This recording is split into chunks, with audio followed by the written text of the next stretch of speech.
हजरत फातिमा ने क्या मन्नत मांगी, बच्चे सही हो जाएंगे तो बोलिए 3 रोजे रखूंगी। अल्लाह तबारक व तआला ने बच्चों को शिफा अता फरमा दी। और मैं समझता हूं ये करबला की ट्रेनिंग थी। रोजे रखे बच्चों ने। किसने रोजे रखे? बच्चों ने। किसने? 7-8 साल की उम्रें बच्चों की। हजरत अली फरमाते हैं जब मैंने देखा ना मेरे बच्चे भी रोजे से हैं तो मैं कहीं से थोड़े से जौ लाया। ये शहजादे हैं कायनात के सबसे बड़े। फरमाते मैंने बीबी पाक को दिए तो सैयदा पाक ने जौ पीसे रोटियां पकाई और जब ऐन इफ्तारी के वक्त खाना सामने आया तो दरवाजे पे भिखारी आया। ऐन उस बड़ा बेनियाज है अल्लाह, अजीब रंग है मालिक का। ऐन इफ्तारी का वक्त जब आदमी कहता है कि फटाफट हो जाए, भिखारी दरवाजे पे आया और उसने सदा दी, ओ मेरे रसूल के घर वालों, कई दिनों से रोटी नहीं खाई। हजरत अली ने, हजरत फातिमा ने बच्चों की तरफ देखा तो इमाम हुसैन छोटे थे सबसे, उन्होंने सबसे पहले बर्तन उठाए खाने वाले और कहने लगे अम्मा मैं ना दे के आऊं। हजरत फातिमा रश्क करने लगी। मुस्तफा के नवासे बाहर गए, अपने हिस्से का खाना युसिरूना अला अनफुसिहिम वलौ काना बिहिम खसासा। अल्लाह फरमाते उन्हें बड़ी अशद जरूरत भी हो फिर भी वो दूसरों पे इशार कर देते हैं। वो खाना बाहर इमाम हुसैन दे आए, पानी से रोजा खोला, खजूरें खाई, लेट गए, सवेरे खजूरें खाई, रोजा रख लिया। शाम हुई तो हजरत अली फरमाते मैं फिर अगले दिन के रोजे के लिए जौ लाया। फातिमा ने पीछे रोटियां पकाई। 2 दिनों की भूख थी पर मालिक तू बड़ा बेनियाज है। आजमाने पे आया तो इस रंग में ऐन इफ्तारी के वक्त दरवाजे से आवाज निकली और मांगने वाले ने कहा कि भूखा भी हूं और यतीम भी हूं, यतीम हूं। हजरत फातिमा कहने लगी बेटा देर ना करना, यतीम का पेट भरने में देर नहीं होनी चाहिए।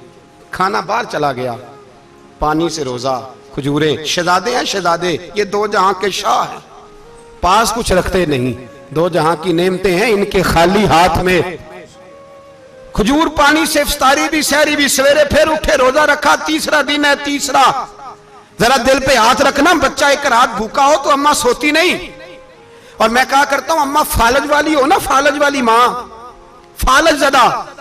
तो आधी रात को उसका बेटा जवान का थोड़ी भूख लगी हुई थी तो अम्मा को रींगना भी पड़े तो वो रींग के भी जाती है, रोटी पकाती है, कहते मेरा लाल भूखा ना सो जाए। और मुस्तफा की बेटी से ज्यादा बच्चों से कौन प्यार कर सकता है। और 3 दिन के भूखे बच्चे, 3रा दिन आया, बड़े हौसले से बीबी कह देती है छोड़ो इनका तो काम है, ये तो आते रहते हैं, मेरे बच्चे भूखे, तुम पहले रोटी खाओ। लेकिन मेरे भाई करबला ऐसे नहीं सजती। ये जो बर्गर खा के नाराज होने वाले बच्चे होते हैं ये मैदानों में नहीं निकल पाते, इनके लिए मुश्किल होता है।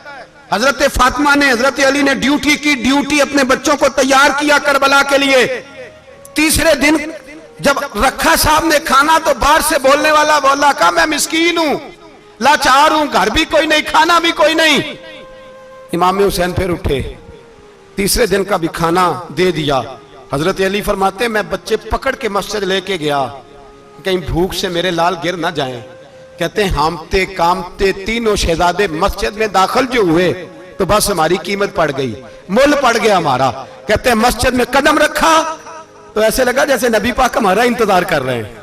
फरमाते 3रे दिन की मगरिब पढ़ने गए तो हुजूर ने तीनों बाप बेटों को चेहरे देखे। फरमाया अली ये जिब्रील खड़े हैं और फरमा रहे हैं तेरे 3 दिन का अमल खुदा को भी बड़ा पसंद आया है, मोहम्मद मुस्तफा को भी बड़ा पसंद आया है, बड़ा पसंद आया है 3 दिन का अमल। मेरे भाई ट्रेनिंग कराई, ट्रेनिंग। हमारे यहां तो हाल बड़ा सख्त है। और दीन का मामला, चोरी आते हैं बच्चे घरों से चोरी नमाजें पढ़ने, दाढ़ी रख ले तो सबसे पहले मसला अम्मा को बनता है। सबसे पहला उन्होंने ट्रेनिंग की, दीन के लिए तैयार किया, हिम्मतें बधाई। और रसूल पाक अलैहिस्सलाम ने खुद अपनी बेटी की तरबियत फरमाई, शहजादी की। किसकी? दुनिया में सबसे बड़ी शहजादी कौन है? आप नाम लेंगे तो दिल ठंडा होगा इंशाल्लाह। मेरा अकीदा है हजरत फातिमा का नाम ले तो अल्लाह दिल को सुकून देता है। सबसे बड़ी शहजादी सैयदा, बोलिए सैयदा फातिमा ज़हरा रज़ियल्लाहु ताला अन्हा। हजरत अली फरमाते हुजूर बड़ा प्यार करते थे हजरत फातिमा से। जब सफर पे जाते तो सबसे आखिर में हजरत फातिमा से मिलते, वापस आते तो सबसे पहले हजरत फातिमा से मिलते। फरमाते एक जिहाद के लिए हुजूर चले गए और मुझे नायब बना के छोड़ गए। मेरे पास माले गनीमत के थोड़े से पैसे थे, थोड़ी सी रकम थी, तो मैंने सोचा कि मैंने फातिमा को कभी तोहफा नहीं दिया तो एक जंजीर ना सोने की खरीद के दूं। कहते एक चेन सोने की जंजीर खरीद के मैंने हजरत फातिमा को तोहफा दी तो सैयदा ने पहन ली। कुछ दिनों के बाद खबर आई कि हुजूर कल पहुंच रहे हैं वापस। कहते मैंने फातिमा को बताया तो मुझे पता था फातिमा क्या करेगी। सैयदा ने सारा घर साफ किया, सारी तैयारियां की, खाने चुने, जो उस वक्त माहौल था हर लिहाज से हुजूर की आमद का इंतजार किया। और सवेरे से ही हजरत फातिमा बैठ गई। सवेरे से हुजूर कई दिनों के बाद आ रहे, कमाल हो गई। फरमाते हैं जब महबूब तशरीफ लाए ना, पहला कदम नबी पाक ने हजरत फातिमा के घर के अंदर रखा, अस्सलाम वालेकुम कहा, और शेर खुदा फरमाते जनाबे फातिमा को देखा और नबी पाक वापस पलट गए। कहते मैं नहीं था घर में, मैं वापस आया, बीबी साहबा ने बताया और मैंने देखा कि फातिमा इस तरह रोती है कि मैंने ऐसा रोते कभी देखा ही नहीं। फातिमा हुआ क्या का पता करो। हुजूर चले गए और बगैर मिले ही चले गए। कहती है मैं मस्जिद गया, मैंने कहा ऐसा क्या हो गया कि इतना महबूब बगैर मिले रुखसत हो गए। मैं मस्जिद गया और जाकर के मैंने देखा तो नबी पाक की मस्जिद के कोने में बैठे। मैं करीब बैठा, मैंने कहा या रसूलल्लाह फातिमा बड़ा रो रही है, क्या हुआ। कहते नबी पाक की आंखों में भी आंसू आ गए, हुजूर भी रोए। पता है नबी पाक ने क्या फरमाया, ये तरबियत है, इस तरह करबला सजती है। रसूल पाक अलैहिस्सलाम ने फरमाया वो मेरी बेटी होके सोना पहनती है, हर औरत के लिए जायज है, कई किलो भी पहन ले तो शरीयत मना नहीं करती। हुजूर ने फरमाया मेरी बेटी होके सोना पहनती है, अगर फातिमा भी सोना पहनेगी तो उम्मत की गरीब बेटियां किसके तरीके पे चलेंगी। गरीब बेटियां किसके तरीके, जो बाप मजबूर होके 12 बंदों के साथ बेटी को रुखसत करेगा वो कह तो सकेगा ना मैं उस तरह शादी कर रहा हूं जिस तरह मुस्तफा ने फातिमा की थी, वो कह तो सकेगा ना।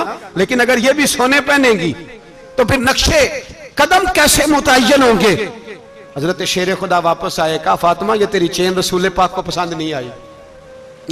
भाई ये हकीकतें समझो, जब बच्चों के माहौल के अंदर ये रंग, कैसे बेटियां ससुराल में जाके गुजारा करेंगी जब तू जान ही नहीं छोड़ रहा, जब तू उनको तरीका सलीका सिखा ही नहीं रहा। इल्ला माशाल्लाह कसरत के साथ मां बाप की गलत ब्रीफिंग होती है, जो हंसता बसता घर खराब होता है और बच्चे के मां बाप भी तकलीफ में होते हैं, इसलिए कि बच्चा तकलीफ में होता है। खुदारा इन बच्चियों के साथ वो मामला करें कि ये अपने घर जाके अगर कुछ मुश्किल भी देखनी पड़े तो वक्त गुजार सके। भाई मेरे रसूल पाक अलैहिस्सलाम ने तैयारी कराई, ट्रेनिंग दी और तरबियत की अपनी अहले बैत की, इसलिए 3 दिन पानी भी बंद रहा तो उन्हें कोई परेशानी। यजीद ने कहा सोना ले लो, हीरे ले लो, जवाहरात ले लो, लेकिन उनकी दिलचस्पी नहीं थी तो उनके करीब कोई शय आ सकी। यहां लोग बिकते इसलिए हैं कि मौज करने का बड़ा शौक है, मकान बंगला कारें पजारो ये चीजें परेशान करती हैं तो लोग बिकते हैं। मजमून को समेटना है, मैं 3-4 मौजू आज बयान करना चाहता था लेकिन बातें बस फिसल फिसल के दाएं बाएं निकल जाती हैं। जो बदर की जंग थी ना वो कुफर इस्लाम की जंग थी। ओहद की जंग बोल के बताएं, खैबर की, खंदक, करबला नहीं, हक्को बातल की, कौन सी बोले नहीं, एक दफा सारे बोले आपको सवाब होगा, क्योंकि इमाम हुसैन को आप हक पे कहेंगे तो अल्लाह आपको अजर देगा। कौन सी जंग थी? हमारे हुक्मरान पता क्या कहते हैं, कहते हैं मौलवी हर वक्त तुम्हारे पीछे पड़े रहते हैं, हम नहीं मुसलमान, हम नहीं नमाज पढ़ते, तुम्हें तो सूरत इखलास नहीं आती। यजीद तो जुमा पढ़ाया करता था, तो जुमे को खुतबा देता था। और अजीब लफ्ज लिखे हैं बाज तारीख लिखने वालों ने कि जुमे का दिन था तो इमाम हुसैन, 10 मुहर्रम ना जुमे वाले दिन थी, तो इमाम हुसैन करबला में बाहर निकले तो आपने फरमाया इत्माम उज्जत कर दूं, कोई ये ना समझे कि मुझे तो पता ही नहीं चला, गलती से तीर लग गया इमाम हुसैन को। आपने फरमाया मुझे बताओ तो सही मुझे क्यों शहीद कर रहे हो। कोई ना बता सका तो इमाम हुसैन ने फरमाया मुझे क्या जरूरत थी मदीना छोड़ के मस्जिद नबी छोड़ के आता, मैं तो इसलिए आया हूं कि जिसको तुमने हुक्मरान बनाया वो शराबी है। कौन है? वो रंडियों का नाच देखता है, मुजरे देखता है, मुजरे।